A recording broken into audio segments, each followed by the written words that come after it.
감사합니다.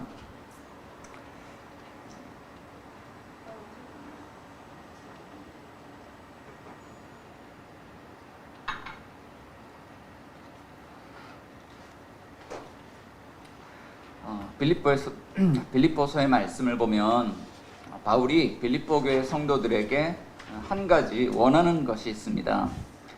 그것은 1장 27절에 나와 있어요. 1장 27절에서 이렇게 이야기를 하죠. 오직 너희는 그리스도의 복음에 합당하게 생활하라. 오직 너희는 그리스도의 복음에 합당하게 생활하라. 자, 그런데 우리가 그리스도의 복음에 합당하게 생활한다는 것을 어떻게 알 수 있을까요? 자, 그래서 오늘 본문 2장 1절부터 11절 말씀의 이야기를 바울이 나누면서 우리가 복음에 합당하게 살아간다는 것을 점검할 수 있는 아주 좋은 점검 질문을 우리에게 알려주고 있습니다. 자, 1절 말씀에서 우리가 복음에 합당한 신앙생활을 하고 있는지 이것을 통해서 알 수 있다. 1절 우리 같이 한번 읽어보겠습니다. 시작. 그러므로 그리스도 안에 무슨 권면이나 사랑의 무슨 위로나 성령의 무슨 교제나 긍휼이나 자비가 있거든. 자, 그러므로 그리스도 안에 이런 것들이죠. 자, 무슨 권면이나 사랑의 무슨 위로나 성령의 무슨 교제나 긍휼이나 자비가 있거든. 이건 이제 영어 성경에서 보면 그 if 조건절을 써가지고 만일 여러분들이 그리스도 안에 있다면 이런 것들이 있을 것입니다. 또 이것을 좀 뒤집어서 이야기를 하면 바울이 우리에게 이렇게 묻고 있는 것이죠. 여러분 그리스도 안에 있습니까? 자, 여러분들이 그리스도 안에 있다면 이런 것들이 여러분들 공동체 안에 나타나야 합니다. 있어야 합니다. 자, 무엇이 있어야 되냐면 자, 그리스도 안에 무슨 권면이나, 그래서 그리스도 안에서 권면이 있습니다. 자, 이 권면이라고 하는 것은 하나님의 말씀이죠. 교훈과 책망과 바르게 함과 의로 교육하게 유익한 말씀. 하나님은 그리스도 안에서 그 말씀을 통해서 교회를 세워가신다는 거예요. 자, 여러분들에게 이렇게 권면하는 말씀이 있습니까? 자, 두 번째는요, 항상 교훈하고 책망하고 바르게 세운 말씀만 있는 것은 아니에요. 두 번째, 그리스도 안에는 사랑의 무슨 위로가 있어요. 하나님이 그리스도 안에서 우리에게 주는 것은 하나님의 사랑이죠.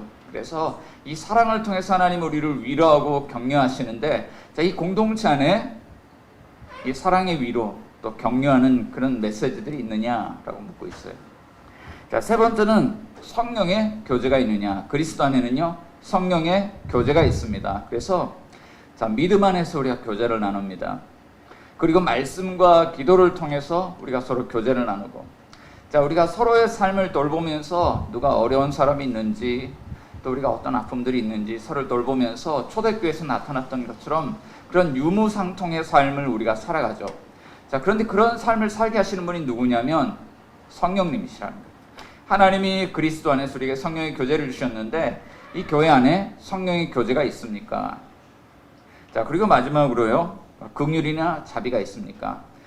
이것은 좀 마음에 관한 것이죠.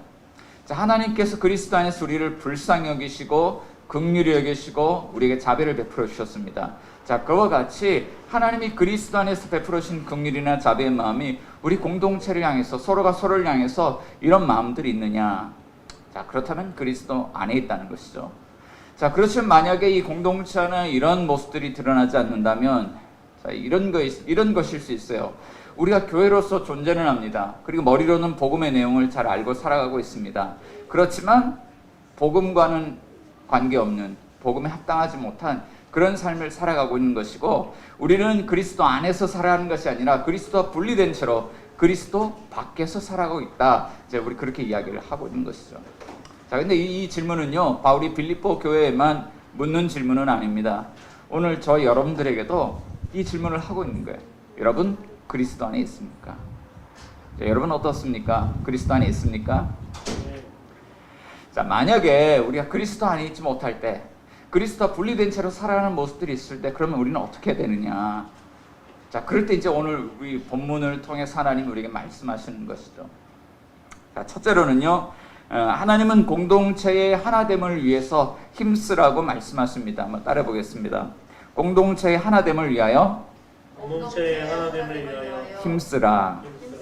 네, 공동체의 하나됨을 위해서 힘쓰라는 거예요. 자, 그리스도 안에 있다는 말을 우리가 다시 한번 생각해 보면, 여러분, 그리스도 안에 있다는 말이 어떤 것을 의미할까요? 자, 그리스도 안에 있다는 것은요, 우리가 복음을 듣고 그것을 믿음으로 받아들일 때 십자가의 그리스도와 함께 우리가 하나가 되었다는 것을 의미합니다. 십자가의 그리스도와 함께 죄에 대하여는 죽고, 또 그리스도와 함께 우리가 생명을 얻은 자로 살아가죠. 자, 그렇게 그리스도와 함께 연합이 되어졌습니다.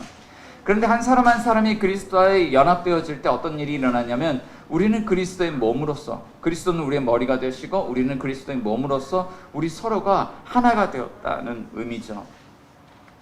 자, 그래서 그리스도 안에 있다는 말은 우리가 하나로 세워져 가야 된다는 이런 말이 아니라, 우리가 존재적으로 이미 그리스도 안에서 하나라는 이야기예요. 자, 그러니까 바울이 이것을 알려주려고 또 다른 교회에서, 감옥에서 또 다른 교회에 쓰는 편지를 보면, 특별히 에베소서 4장에서 이렇게 이야기를 합니다. 평안에 매는 줄로 성령이 하나 되게 하신 것을 힘써 지켜라. 몸이 하나요 성령도 한 분이시니 이와 같이 너희가 부르심의 한 소망 안에서 부르심을 받았느니라. 주도 한 분이시고 믿음도 하나요 세례도 하나요 하나님도 한 분이시니 곧 만유의 아버지시라. 만유 위에 계시고 만유를 통일하시고 만유 가운데 계시도다. 그래서요, 우리는 하나다라는 것을요, 교회가 하나다라는 것을 이렇게 강조해서 우리에게 들려주죠. 자, 그러면 감옥에서 갇혀있는 바울이 이 빌립보 교회 성도들에게 편지를 쓰면서 정말 그들에게 보기 원하는 모습은 어떤 모습일까요? 바울이 빌립보 교회에서 보고 싶은 모습이 있습니다. 4절 말씀 가운데 보면 이렇게 이야기해요. 4절 하반절 말씀 끝부분을 보면 바울이 이렇게 해요. 나의 기쁨을 충만하게 하라.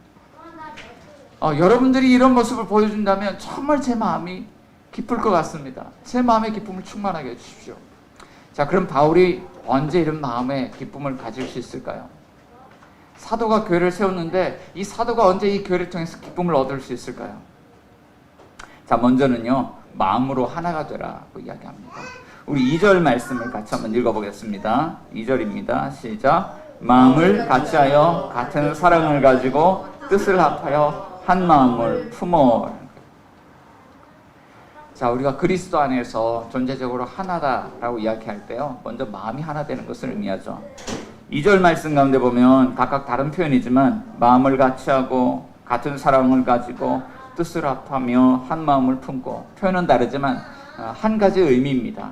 여러분, 마음으로 하나가 되십시오라고 하는 거예요. 오늘 우리 교회 공동체가 건강하게 세워지기 위해서 중요한 것은요, 서로 마음이 하나가 되는 거예요.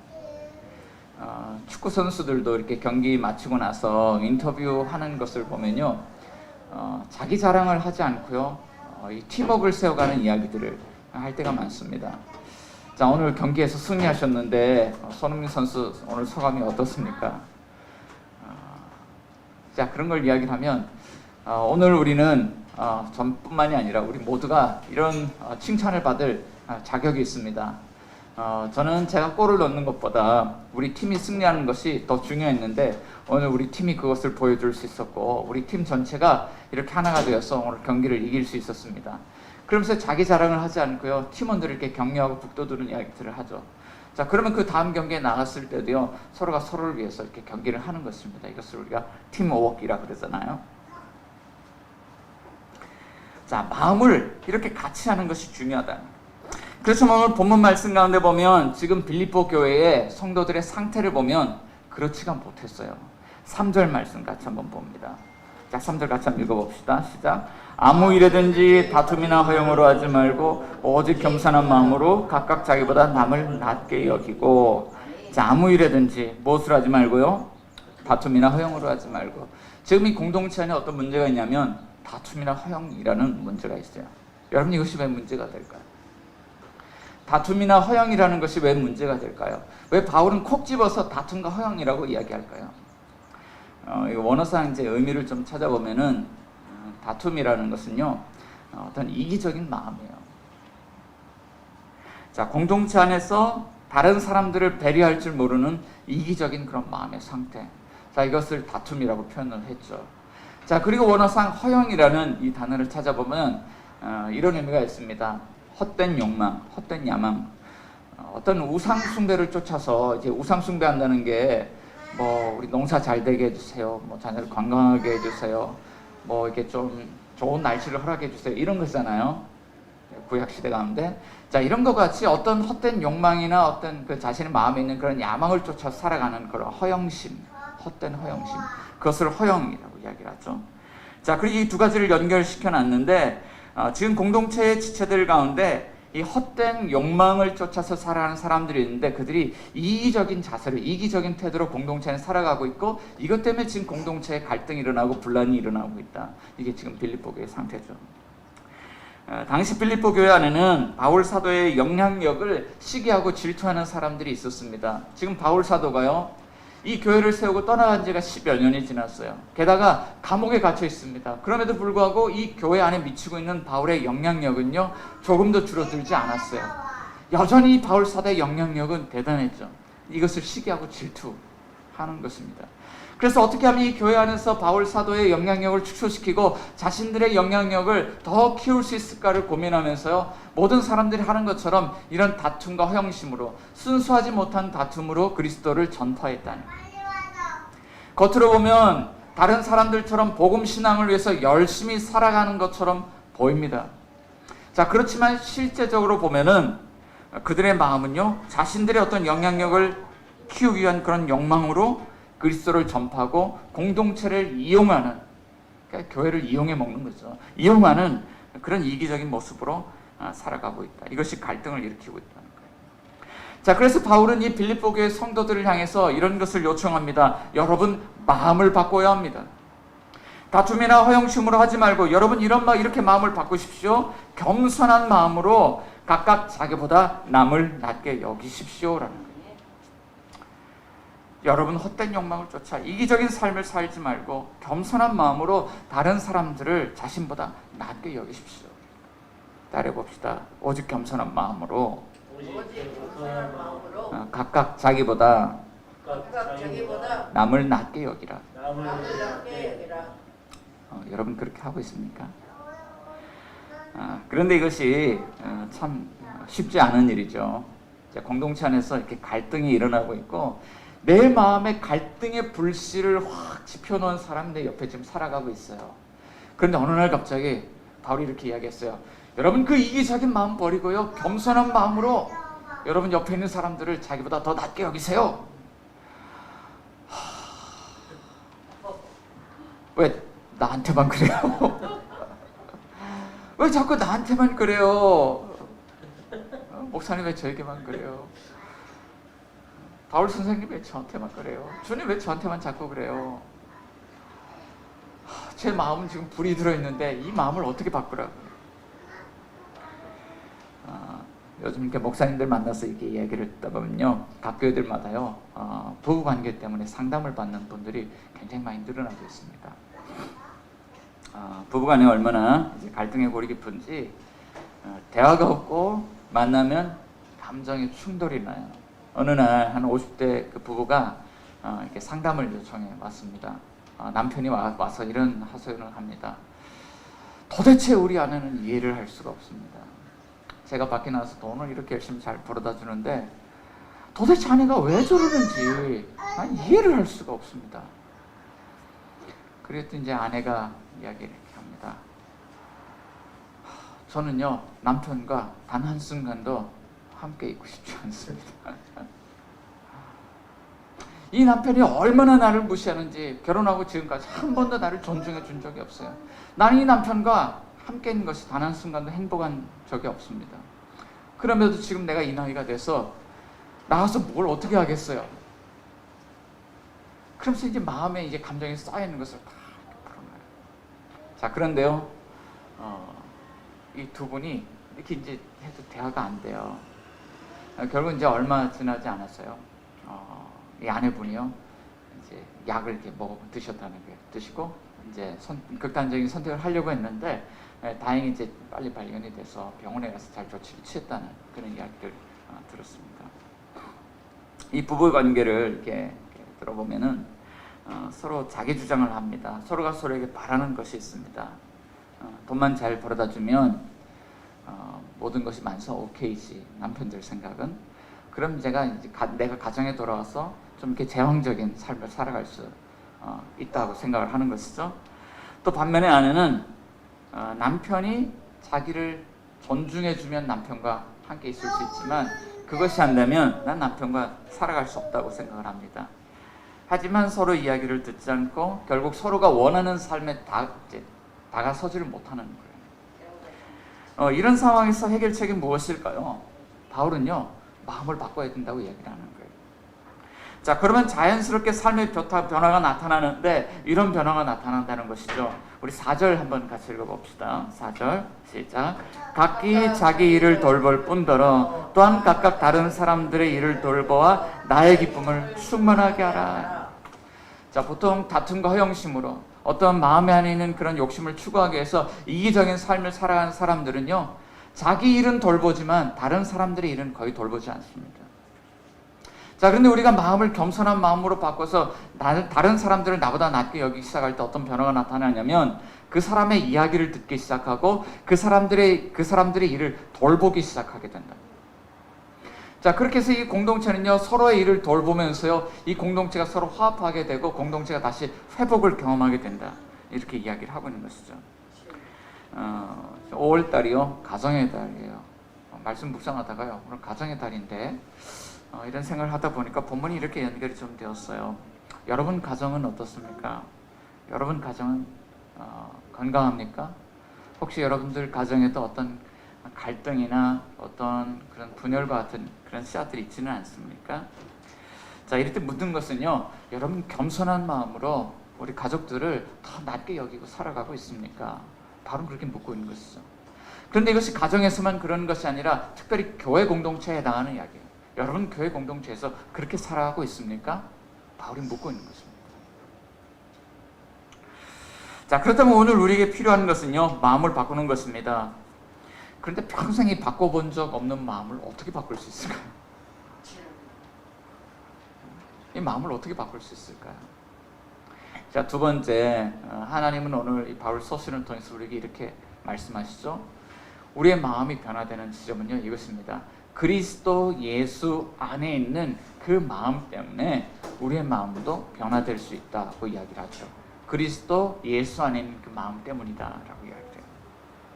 자, 오늘 5절에서 바울은 빌립보 성도들에게 이런 권면을 하고 있습니다. 5절 같이 한번 읽어봅시다. 시작. 너희 안에 이 마음을 품으라. 곧 그리스도 예수의 마음이니. 자, 이 마음을 품는데 그 마음은 누구의 마음이냐면 그리스도 예수의 마음. 그리스도 예수 안에 있었고 지금도 그리스도 예수 안에 있는 그 마음을 여러분들 마음에도 품으십시오 라고 이야기해요. 왜 그래야 될까요? 자, 우리는 여기서 대략 한 3개의 질문을 좀 가질 수 있습니다. 그렇다면 그리스도 예수가 누구입니까? 그리고 그리스도 예수가 우리를 위해서 무엇을 했습니까? 자, 그렇다면 그리스도 예수는 우리를 위해서 왜 그 일을 하셨습니까? 그리스도 예수 안에 어떤 마음이 있습니까? 이런 질문을 할 수 있죠. 자, 그리고 이 질문에 대해서 바울이 대답하는데 빌립보 교회 성도들이 아주 알아듣기 쉬운 언어로 그들에게 설명하고 있는데, 자, 그것은 찬송가의 가사였어요. 초대교회 당시 초대교회 신자들이 불렀던 그리스도 찬가. 자, 오늘도 우리 그런 찬송 부르잖아요. 96장 찬송인데요. 예수님은 누구신가? 우는 자의 위로와 없는 자의 풍성이며 천한 자의 높음과 잡힌 자의 노임되고 우리 기쁨 되시네. 예수님은 누구신가? 자, 우리가 찬송을 통해서 예수님에 대해서 배웁니다. 말씀은 모르지만요, 찬송 부르다 보면요, 귀 속에 쏙쏙 들어와서 박히는 것들이 있어요. 그런데 초대교회 신자들이 복음을 전하는데 이런 찬가의 형식으로, 찬송가 형식으로 복음을 전파했어요. 그 찬가의 내용이 무엇이었을까? 예수님은 누구십니까? 6절에서 바울이 이렇게 이야기를 하죠. 첫째, 그는 근본 하나님과 본체이십니다 라고 이야기해요. 자, 예수님은 태초부터 계셨던 하나님이시고 지금도 계신 하나님이십니다. 그는 본질상 하나님이십니다. 요한복음 1장 1절 말씀 가운데 보면 태초에 말씀이 계시니라. 이 말씀이 하나님과 함께 계셨으니 이 말씀은 곧 하나님이시니라. 그리고 골로새서 1장 27절 보면 그는 보이지 아니하는 하나님의 형상이시라. 그래서요, 예수님이 하나님과 본질상 한 분이시다라고 이야기해요. 자, 그럼 예수님이 무엇을 하셨습니까? 자, 그는 본질상 완전하신 하나님이시지만 동시에 완전한 인간으로 태어나셨습니다. 6절과 7절 말씀 같이 한번 읽어보겠습니다. 시작. 그는 근본 하나님의 본체시나 하나님과 동등됨을 취할 것으로 여기지 아니하시고 오히려 자기를 비워 종의 형체를 가지사 사람들과 같이 되셨고. 그래서 6절 7절. 자, 예수님께서 성육신하신 이야기를 이렇게 다루고 있죠. 자, 그래서 6절 7절 말씀 가운데 보면 예수님 안에 어떤 마음이 있는지 그 안에 있는 마음이 이렇게 기록이 되었어요. 자기를 뭐라고 합니까? 6절 7절. 6절 가운데 보면 6절 7절. 오히려 자기를 비워. 네, 예수님이요. 뭘 하시냐면 자기 안에 있는 그 마음을 비우셨어요. 버리셨어요. 마음을 비워내셨다. 그리고 예수님께서 마음을 비워내셨기 때문에 우리를 위해서 한 행동이 두 가지 행동이 있었습니다. 6절 하반절 보니까 그는 하나님과 동등됨을 취할 것으로 여기지 아니하셨다. 자, 여기서 취하다라고 하는 것은요, 우리에게 없는 것을 가지려고 막 취하려고 노력한다는 그런 의미가 아니에요. 자, 첫사람 아담을 보면요, 자기가 없는 것을 가지려고 노력했죠. 창세기 3장 5절 말씀 가운데 보면 하나님과 같이 되려고 선악과 열매를 따먹었습니다. 첫사람 아담은 하나님과 같이 되려고 취하려고 노력을 했지만 예수님은요, 처음부터 하나님이셨어요. 그런 그것을 가지려고 취할 필요가 없으셨죠. 자, 그런데 예수님이 하나님과 동등됨을 취할 것으로 여기지 아니하시고 그가 우리를 위해서 무엇을 선택하셨을까? 7절에 이렇게 이야기를 하는 거예요. 두 번째로는요, 종의 형체를 가지셨다는 거예요. 6절 7절 말씀 가운데 보면 하나님의 본체라는 말과 종의 형체라는 말이 서로 대조가 되고 있어요. 하나님의 본체라는 말은 예수님이 본질상 하나님과 같은 분이다, 이런 의미인데, 종의 형체라는 것은요, 예수님이 이 땅 가운데 오실 때 본질상 그분이 종으로 오셨다는 거예요. 노예로 오셨다는 거예요. 자, 그리고 그분이 종으로 노예로 오신 모습을 이렇게 표현하고 있죠. 사람들과 같이 되셨다는 거예요. 자, 근데요, 좀 약간 이렇게 묵상을 하다 보면 좀 그래요. 왜 사람이 되셨다고 이야기하지 않고 사람들과 같이 되셨다고 이야기할까요? 예수님이 사람의 몸을 입고 태어나셨지만 사람과 다른 점이 하나가 있어요. 우리는요, 죄의 종으로서 살아가지만 예수님은 죄의 종의 모습으로 오셨지만 그가 죄가 있습니까? 히브리서 4장 15절 가운데 보면 그러나 그는 죄는 없으십니다.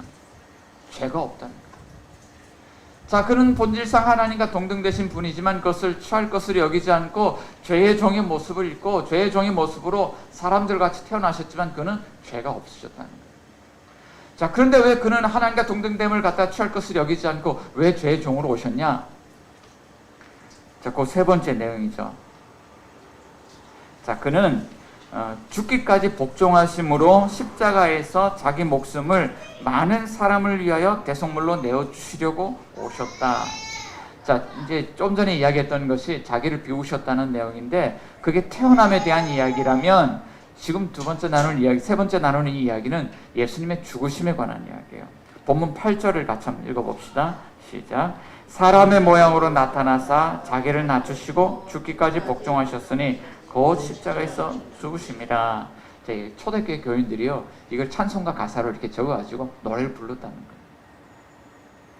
자, 근데 8절 말씀 가운데 보면 여기에도 두 번째, 예수 그리스도 안에, 그의 마음 안에 어떤 마음이 있는지 볼 수 있는 대목이 있어요. 자기를 어떻게 하셨습니까? 8절에 자기를 낮추시고. 그죠? 자, 예수님이 자기를 비우셔서 하나님과 동등됨을 취할 것을 여기지 않고 이 죄의 종의 모습으로 이 땅 가운데 오셨는데 얼마나 낮아지신 거예요. 그런데 그분의 낮아지심은 그것이 끝이 아니셨죠. 또 낮아지셨어요.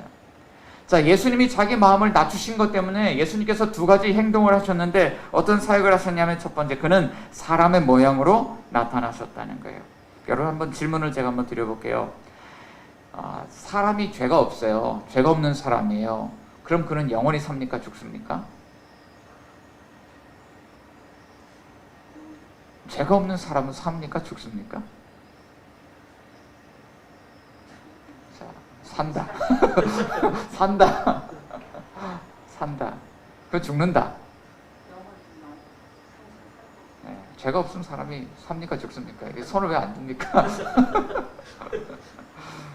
자, 우리는요 첫사람 아담의 상태를 생각하면서 죄가 없으면 죽지 않는다고 생각을 해요. 자, 그런데 죄가 없으신 예수님이 태어나셨을 때 예수님의 모습은요 연약함 그 자체였어요. 그는 죄가 없는 상태로 오셨음에도 불구하고 그는 생로병사의 모습으로 태어나고 늙고 병들고 죽음을 맞이하는 그 유한하고 연약한 인간의 모습으로 이 땅에 오셨죠. 자, 완전하신 하나님이 병들고 죽는 인간으로 태어났다는 것만 해도 얼마나 낮아지신 사건이에요. 그런데 예수님 안에 있는 자기를 낮추는 그 마음 때문에 예수님은 더 낮아집니다. 어떻게 낮아지냐면 죽기까지 복종하셨으니 곧 십자가에서 죽으심이라는 거예요. 여러분 요즘 십자가를 생각하면 뭐 그렇게 끔찍하다는 생각을 하지 않습니다. 길거리마다 교회 첨탑에 얼마나 많은 붉은색의 십자가 네온 사인이 켜져 있는지, 또 병원들마다 녹십자를 거놓고 십자가를 거기도 세워놨고요. 또 사람들이 목에다 목걸이 펜던트를 십자가로 만들어서 그 십자가를 걸고 다니죠. 그 십자가는요 이제 구원의 상징이고 그렇게 나쁜 것이 아닙니다. 하지만 예수님 당시의 십자가는요 가장 수치스럽고 가장 고통스럽고 가장 흉악한 그런 형벌, 비참한 형벌이었죠. 자, 로마는요 황제에 반역하는 정치범들 혹은 흉악범죄를 저지른 흉악범들을 일벌백계의 모델로 삼기 위해서 십자가 처형을 언도를 했습니다.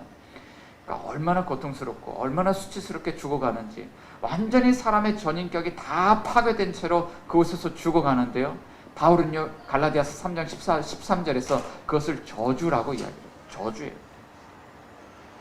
하나님과 동등되신 예수님, 죄가 하나도 없으신 예수님이 왜 흉악한 그 범죄자들이 죽는 그 십자가에서 죽으셔야만 됐는가? 예수님께서 자기를 낮추신 사건이고요. 이것이 누구를 위한 것이었어요? 예수님 본인이 본인 입으로 이렇게 이야기를 했어요. 마가복음 10장 45절에요. 인자가 온 것은 섬김을 받으려 함이 아니라 도리어 섬기려 하고 자기 목숨을 많은 사람의 대속물로 내어주시려고 라고 얘기하죠. 자, 만일 이 사건이 우리를 위한 사건이었다면, 그리고 우리가 그것을 사실로 받아들인다면 인생의 밑바닥에서, 자, 우리 인생의 바닥을 친다 그랬잖아요. 인생의 밑바닥에서 우리가 종과 같은 그런 삶을 살아가고 있을 때에도 우리는 어떤 다툼이나 욕망으로 다시 욕망을 채우기 위해서 살아가는 것이 아니라 내 안에 그리스도께서 주신 생명이 있다는 것을 믿고 그리스도께서 나를 위해서 그렇게 희생하고 섬겨주셨다는 사실을 믿고 우리도 마음속에 겸손한 마음으로 그리스도 예수의 마음을 품고 희생하며 섬기며 살아갈 수 있다고 오늘 본문 우리에게 말씀해주고 있는 것이죠. 여러분의 삶은 어떻습니까? 자, 그럼에도 이렇게 마음을 바꾸는 일을 돌아보면요, 겸손한 마음을 가지는 것이 참 쉽지 않은 것 같아요. 내 마음에 욕망이 있고 꿈틀대고 그것 때문에 내가 살기 위해서 몸부림치는 삶이 있는데 어느 순간인가 내 마음을 낮추고요 다른 사람들 위해서 살아간다는 것은요 정말 쉽지 않은 일인 것 같아요. 자, 우리를 대신한 그리스도의 대속적인 죽음이 우리에게 감동을 주지만 그것이 우리의 삶을 바꾸지는 못합니다. 십자가의 그 죽으심을 알지만 그것을 아는 사람들이 삶이 잘 바뀌질 않아요. 왜 그럴까요? 도대체 우리의 마음은 언제 바뀔 수가 있고 우리의 삶은 언제 변화가 나타날 수 있을까요? 자, 셋째, 여기에 하나님의 해결책이 있습니다. 하나님은 이 문제를 해결하기 위해서 우리에게 주의 영광을 보여주신다라고 말씀하십니다. 주의 영광을 보여주신다. 자, 마치 변화산에서 예수님께서 영광스러운 모습으로 변모하셨을 때 베드로와 제자들이 보였던 반응과 비슷하죠. 베드로가 그랬습니다. 주여, 우리가 여기 있는 것이 좋사오니 만일 주께서 원하시면 내가 여기서 초막셋을 질 때 하나는 주님을 위하여, 하나는 모세를 위하여, 하나는 엘리야를 위하여 하리이다라는 거예요. 만약에 이런 것이 없었다면 베드로 거기 있고 싶었겠어요. 근데 어떤 영광을 보니까요, 주님, 제가 여기 있겠습니다. 만약에 여러분들이 여기 우리 이제 교회에 이렇게 앉아서 예배드리고 있는데 뭔가 영광스러운 일이 여러분들이 기다리고 있다면 주님, 저는 제가 여기 있겠습니다. 그러지 않겠어요? 바울이 여러 가지 고난을 당하면서도요, 그가 시선을 잃어버리지 않았던 것이 있습니다. 이 옥중 서신들을 보면 에베소서, 빌립보서, 골로새서, 빌레몬서. 이게 옥중서신이잖아요. 자, 그 중에서 골로새서 1장 27절 보면 이 비밀은 너희 안에 계신 그리스도니 곧 영광의 소망이니라. 영광의 소망이 되신 그리스도를 바라봐요. 감옥에서. 에베소서 1장 18절 보면 너희 마음의 눈을 밝히사 그의 부르심의 소망이 무엇이며 성도 안에서 그 기업의 영광의 풍성함이 무엇이며 하나님이 우리에게 주실 기업의 영광이 얼마나 풍성한지 바울은요 감옥에서 그 영광을 바라보고 있어요. 자, 그러니까 존 맥어더라는 그 목회자는 목회 흔들림 없이 신실하게라는 그 책에서 바울은 영원한 영광이 이 세상에서 사역을 감당하며 겪은 모든 고난을 보상하고도 남는다는 사실을 알았다고 이야기합니다. 자, 그렇다면 바울이 보았던 그 영광 무엇일까요? 하나님 우리에게 보여주시고자 하는 그 영광 무엇일까요? 우리가 봐야 될 영광은 무엇일까요? 9절에서 이렇게 말씀합니다. 9절 같이 읽어봅시다. 시작. 이러므로 하나님이 그를 지극히 높여 모든 이름 위에 뛰어난 이름을 주사. 이제 주어가 바뀌죠. 하나님이 하신 일이에요. 그리스도는 자기 마음을 비우시고 자기를 낮추셔서 십자가에서 죽기까지 복종하셨는데 하나님 무엇을 하셨는가? 두 가지를 하셨는데 그를 지극히 높이셨다. 그를 죽은 자 가운데서 다시 일으키시고 하나님이 오른손으로 그를 하나님 보좌 우편까지 높이시고 하나님 보좌 우편에 앉히셨어요. 그래서 하나님 나라의 왕이 되게 하셨죠. 그 나라를 맡기셨죠. 그래서 하나님의 오른손으로 그를 높이셨어요. 지극히 높이셨어요. 자, 두 번째로 하나님이 이런 일을 하셨습니다. 모든 이름 위에 뛰어난 이름을 주셨어요. 여기 이제 헬라인들의 세계관이 있는데요. 자, 그들은요 세상의 정치자, 지도자들 배후에 신들이 있다고 믿었습니다. 그리고 그 신들이 세상을 다스린다고 생각했고 그 신들에 의해서 자기들의 운명은 결정되었다고 믿었습니다. 그러니까 신들의 이야기를 하면 사람들이 굉장히 두려워하고 벌벌 떨었죠. 자, 이때 세상의 정치 지도자들이 하는 일들이 있습니다. 주술사나 마술사를 고용해서 신들을 달래는 일을 해요.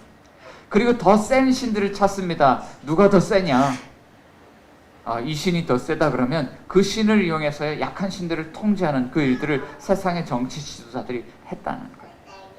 자, 근데 바울이 헬라 사람들에게 이렇게 이야기하는 거예요. 모든 이름 위에 뛰어난 이름을 가지신 분이 계신다.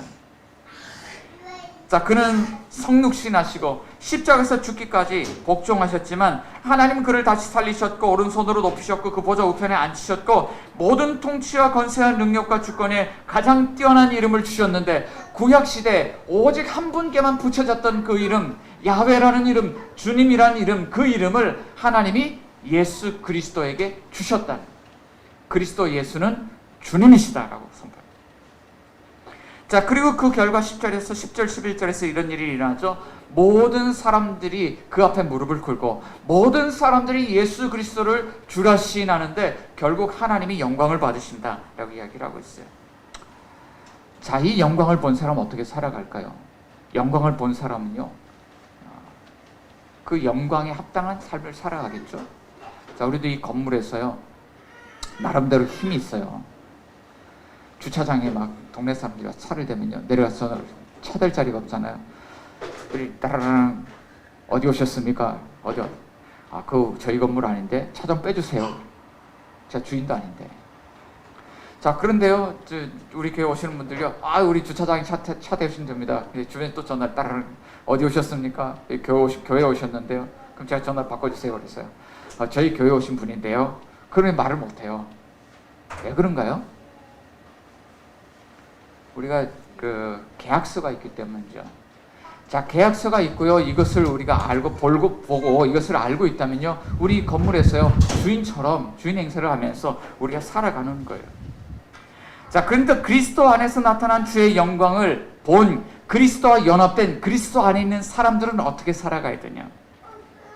그리스도 안에서 우리는 부활의 영광을 보았습니다. 온 세상 만물을 붙드시고 그래서 온 세상 만물을 다스리는 그분을 보았습니다. 그분은 죄와 사망의 권세도 다스리죠. 이 세상도 바꾸실 수 있는 능력이 주권이 그분에게 있습니다. 모든 이름들을 통제할 수 있는 그 주권이 그분에게 있습니다. 그가 우리의 모든 문제를 다스리실 수 있죠. 만약에 우리가 그것을 보았다면 우리가 어떻게 살아가야 됩니까? 그런데 게다가 이런 약속까지 주십니다. 로마서 8장 17절 자녀이면 또한 상속자 곧 하나님의 상속자여 그리스도와 함께한 상속자니 우리가 그와 함께 영광을 받기 위하여 고난도 함께 받아야 될 것이니라. 우리는 그리스도와 함께한 상속자로서 그와 함께 영광을 받는다. 우리가 이것을 아는 것은 하나님께서 우리에게 그리스도 예수를 믿을 때에 성령을 보내주셔서 성령으로 도장을 꽝 쳐놓으셨기 때문에 우리는 그 약속에 들어간다. 우리에게도 그리스도와 함께한 계약서가 있는 것이죠. 그럼 여러분, 우리 그리스도 안에서 어떻게 살아가야 됩니까? 이것을 본 사람은요, 이렇게 살아갈 수 있어요. 나는 죽고 공동체를 위해서 주님이 나를 사용하시도록 내어드릴 수 있습니다. 우리는 겸손한 마음을 갖고 남을 낮게 여길 수 있습니다. 우리는 그분께 순종하는 삶을 살 수 있습니다. 우리는 낮아질 수 있고, 우리는 겸손할 수 있고, 또 우리는 남을 낮게 여기며 그들을 섬기는 삶을 살아갈 수 있습니다. 왜냐하면 우리가 그리스도 안에 있는 주의 영광을 보았기 때문입니다. 여러분, 그리스도와 함께 살아가십시오.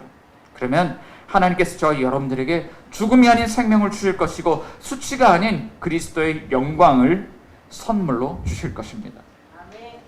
이 시간 우리 같이 한번 기도하기를 원하는데요. 주님이 오늘 우리에게 물으시는 것은 계속 이 질문을 하고 있어요. 여러분, 그리스도 안에 있습니까? 복음에 합당하게 살아가기 위해서 그리스도 안에 있습니까? 묻습니다. 주님, 오늘 우리가 그리스도의 영광을 바라보면서